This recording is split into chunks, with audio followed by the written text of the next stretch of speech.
मीनू चिड़िया, मुझे दूसरे जंगल में बहुत जरूरी काम आया है। इसी सिलसिले में मुझे एक हफ्ते के लिए दूसरे जंगल जाना है। परंतु परंतु सोनू चिड़ी, मैं इतने बड़े घर में अकेली कैसे रहूंगी? मीनू चिड़िया, एक हफ्ते ही की तो बात है। एक हफ्ते के बाद तो मैं वापस आ जाऊंगा। ठीक है सोनू चिड़ी, आप चले जाएं, परंतु जल्दी आने की कोशिश कीजिएगा। चलो ठीक है मीनू चिड़िया, अब मैं चलता हूँ। बस सोनू चिड़ा अब दूसरे जंगल चला जाता है। पूरे जंगल में सिर्फ मीनू चिड़िया ही सबसे ज्यादा अमीर पक्षी थी। मीनू चिड़िया के पास अपना लकड़ियों का बड़ा सा घर भी था और अपना एक सब्जियों का खेत भी था। मीनू चिड़िया की अमीरी की वजह से जंगल के सारे पक्षी मीनू चिड़िया से बहुत ज्यादा जलते थे। अरे तोते भाई, मैं तो इतनी मेहनत करता हूँ, परंतु मर के भी सोनू चिड़ी जितनी मैं कमाई नहीं कर पाता। हाँ, तुम ठीक कह रहे हो कालू कौवे। सोनू चिड़ी के पास तो अपना सब्जियों का खेत है, जिससे उसे काफी ज्यादा कमाई होती है। मीनू चिड़िया के तो मजे ही मजे हैं। जो मीनू चिड़िया की शादी इतने अमीर पक्षी सोनू चिड़ी से हो गई। हाँ भाई, एक हमारे ही नसीब फूटे हैं जो हमारी शादी इतने गरीब पक्षियों से हुई। तभी वहाँ पर मीनू चिड़िया आ जाती है।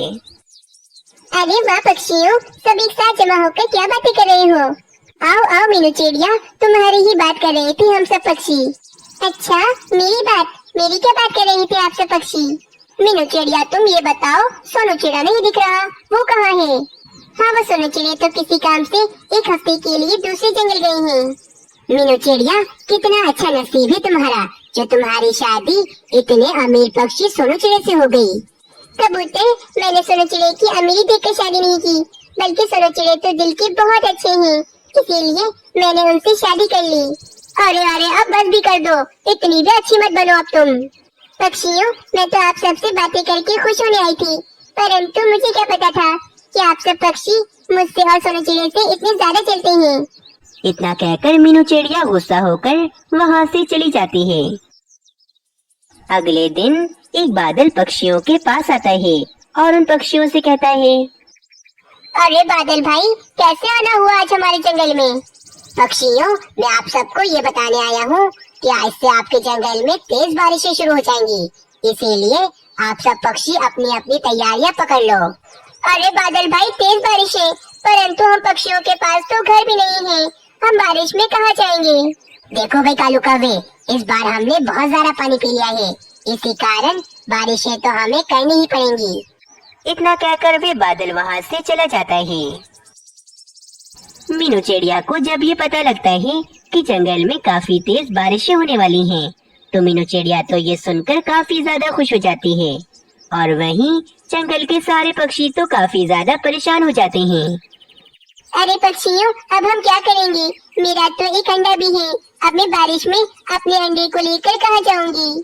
मुझे तो कुछ समझ नहीं आ रहा कि ना जाने ये बारिशें क्यों हो रही हैं। वैसे मानना पड़ेगा, मीनू चिड़िया के तो मजे ही मजे हैं, क्योंकि मीनू चिड़िया के पास तो इतना बड़ा मजबूत लकड़ियों का घर है। पक्षियों, मुझे एक बढ़िया उपाय मिल गया है। मीनू चिड़िया ने तो कभी भी बारिशों में मुश्किलें नहीं उठाई, वे तो आराम से अपने घर में बैठकर बारिश के मजे लेती है। मैं तो कहता हूँ हम सब पक्षी मीनू चिड़िया के घर में घुस जाते हैं और मीनू चिड़िया को उसे उसी के घर से निकाल देते हैं। वैसे भी सोनू चिड़ा तो है ही नहीं, कौन रोकेगा हमें? हाँ, अकेली मीनू चिड़िया आखिर क्या करेगी? हम सारे पक्षियों को देखकर तो वो बहुत डर जाएगी। अरे वाह कालू कौवे, क्या उपाय निकाला है तुमने, बहुत बढ़िया। अब तो हम सब पक्षियों को बारिश के मौसम में बड़ा मजबूत घर मिल जाएगा, और तो और हम मीनू चिड़िया को बारिश में भीगता हुआ देख बहुत ज्यादा खुश होंगे।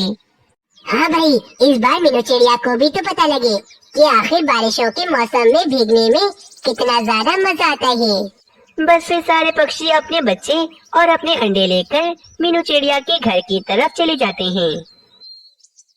अरे पक्षियों, क्या हुआ? आप सब अचानक मेरे घर में क्यों आ गए हो, और वो भी अपने बच्चों और अपने अंडों को लेकर? मीनू चिड़िया, तुम्हारा घर नहीं बल्कि ये घर हम पक्षियों का है। क्या मतलब है तुम्हारा कालू कौवे? मैं कुछ समझी नहीं। मतलब भी तुम्हारे समझ में आ ही जाएगा मीनू चिड़िया। मीनू चिड़िया, अब से हम सारे पक्षी इस घर में रहेंगे और तुम इस घर के बाहर रहोगी, क्योंकि अब से ये घर हम पक्षियों का है। क्या ये क्या कह रही हो तुम बुलबुल? तुम्हारा दिमाग तो ठीक है ना?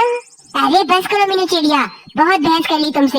अब तुम्हें इस घर से निकालना ही पड़ेगा हमें। फिर सारे पक्षी मिलकर मीनू चिड़िया को उसी के घर से बाहर निकाल देते हैं और बेचारी मीनू चिड़िया काफी ज्यादा परेशान हो जाती है। पक्षियों दरवाजा खोलो, दरवाजा खोलो, मेरे साथ ऐसा मत करो, थोड़ी ही देर में बारिश शुरू हो जाएगी, फिर मैं कहाँ जाऊंगी पक्षियों। बेचारी मीनू चिड़िया बहुत परेशान होती है, परंतु वे दुष्ट पक्षी मीनू चिड़िया की एक बात नहीं सुनते। थोड़ी ही देर में आसमान पर काले काले बादल आ जाते हैं और जंगल में तेज बारिश शुरू हो जाती है। बेचारी मीनू चिड़िया बारिश के ठंडे पानी में भीगने लगती है। पक्षियों दरवाजा खोल दो, दरवाजा खोल दो, ये बारिश का पानी बहुत ठंडा है, मैं इसमें और नहीं रह सकती, वरना तो मैं बीमार हो जाऊंगी। कोई भी पक्षी दरवाजा नहीं खोलता, जिस कारण मीनू चिड़िया उदास होकर वहाँ से चली जाती है। अब बेचारी मीनू चिड़िया बारिश से बचने के लिए कोई जगह तलाश कर रही होती है और जंगल में इधर उधर घूम रही थी। आखिर कहाँ जाऊँ मैं? इस तेज बारिश से बचने के लिए मुझे तो कोई जगह मिली नहीं रही। बस तभी मीनू चिड़िया को एक सुराख वाला पेड़ दिखता है। मीनू चिड़िया फौरन से उस पेड़ के अंदर जाकर बैठ जाती है। शुक्र है भाई कि इस पेड़ के अंदर पानी नहीं आ रहा और मैं सुकून से बैठी हूँ। मुझे पक्षियों से ये उम्मीद नहीं थी, पक्षियों ने मेरे साथ बहुत बुरा किया है। वहीं सारे पक्षी बारिश में आराम से घर में बैठे पकोड़े बनाकर खा रहे थे। अरे वाह भाई, कितना सुकून है इस घर में, इस बार की बारिशों में तो मजा ही आ गया। वहीं जंगल में बाजू चील बारिश से परेशान होकर कोई बन जगह ढूंढ रही थी। तभी बाजू चील को मीनू चिड़िया का बड़ा सा घर नजर आता है। अरे भाई, ये किसका घर है? ये तो काफी ज्यादा मजबूत लगता है, कितनी ज्यादा ठंडी लग रही है मुझे। चलो इस घर के अंदर चली जाती हूँ। फिर बाजू चील उस घर का दरवाजा खटखटाती है। कौन है भाई, कौन पक्षी है? अरे ये तो कौवे की आवाज लगती है, लगता है ये कौवे का घर है। लेकिन अगर मैंने कहा कि मैं चील हूँ तो ये तो कभी भी दरवाजा नहीं खोलेगा। खोलो खोलो दरवाजा खोलो, मैं कोयल बोल रही हूँ। कोयल बहन, अरे लेकिन कोयल बहन तो दूसरे जंगल गई थी, लगता है आ गई होगी। चलो खोल देता हूँ दरवाजा। फिर कालू कौवा दरवाजा खोल देता है और बाजू चील झट से उस घर के अंदर घुस जाती है। अरे वाह, इतने सारे पक्षी, मैंने तो सोचा भी नहीं था कि इस घर में इतने सारे पक्षी होंगे। आज तो पार्टी होगी पार्टी, आज तो मैं पेट भर के भोजन खाऊंगी। अरे कालू कौवे, ये तो बाजू चील है, अब तो ये हमें नहीं छोड़ेगी। तुमने क्यों खोला दरवाजा? बाजू चील, हमें छोड़ दो, हमें जाने दो। ऐसे कैसे जाने दो? इतने दिनों के बाद तो तुम पक्षी मेरे हाथ लगे हो। फिर बाजू चील अपने मोबाइल से अपने पति को कॉल मिलाती है। पति जी, जल्दी से जंगल में आ जाओ, आज तो पार्टी करेंगे पार्टी। मुझे बहुत सारे पक्षी मिले हैं और मैंने सारे पक्षियों को पकड़ लिया है। अरे वाह मेरी पत्नी, क्या काम किया है तुमने? परंतु तुम हो कहाँ? मैं कहाँ पर आऊँ? फिर बाजू चील मीनू चिड़िया के घर का पता बताती है। थोड़ी ही देर में बाजू चील का पति भी वहाँ पर आ जाता है। देख लो पति जी, तुम कहते थे ना कि मैं किसी काम की नहीं। देख लो भाई, आज मैंने कितने सारे पक्षियों को पकड़ लिया है। हाँ भाई पति जी, आज तो मैं तुम्हें मान गया।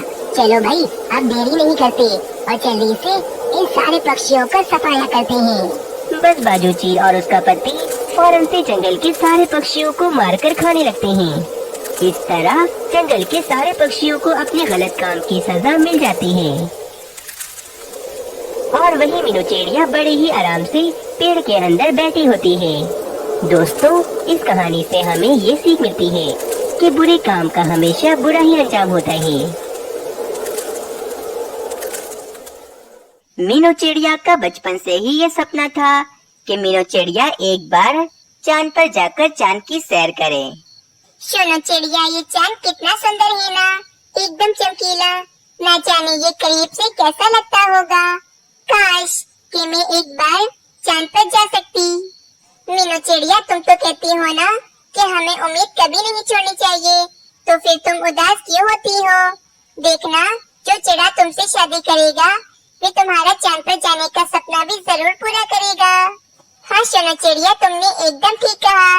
मैं सिर्फ ऐसे चिड़े से शादी करूंगी जो मेरी चांद पर जाने की ख्वाहिश पूरी करेगा। मीनू चिड़िया बहुत समझदार और सुंदर थी, इसीलिए जंगल के सभी चिड़े मीनू चिड़िया से शादी करने को तैयार थे। परंतु कोई भी चिड़ा मीनू चिड़िया को चांद पर नहीं ले जा सकता था।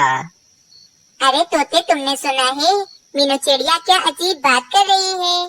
चांद पर जाने के लिए काफी सारा भोजन लगता है और जो भी पक्षी मीनू चिड़िया को चांद पर लेकर जाएगा वे तो लुट ही जाएगा और इसी वजह से मीनू चिड़िया की शादी अब शायद कभी नहीं होगी। और मुझे नहीं लगता कि कोई चिड़ा मीनू चिड़िया से शादी करने के लिए उसे चांद पर लेकर जाएगा।